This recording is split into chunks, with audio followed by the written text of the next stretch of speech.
আমার অ্যাটিটিউড আমার ব্যক্তিত্বের প্রতিফলন, কারণ নকল নয়। আমি যেমন তেমনই ভালো, আমাকে বদলানোর চেষ্টা করো না।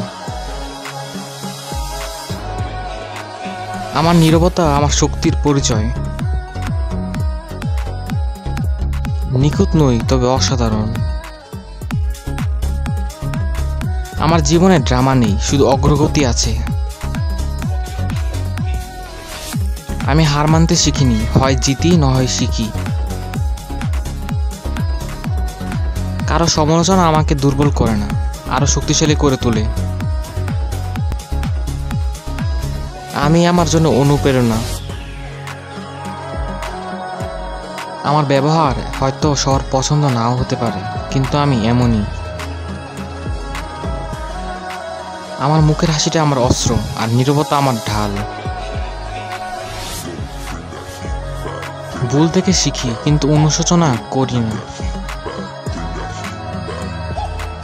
নিজেকে সেরা প্রমাণ করার দরকার নেই, আমি জানি আমি কে।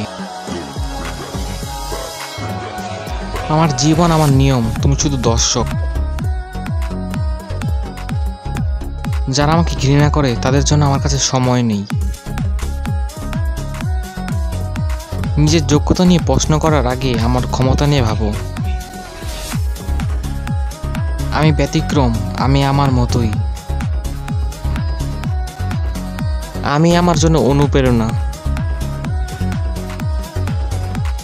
আমার জীবন একটা বই, আর আমি এর লেখক।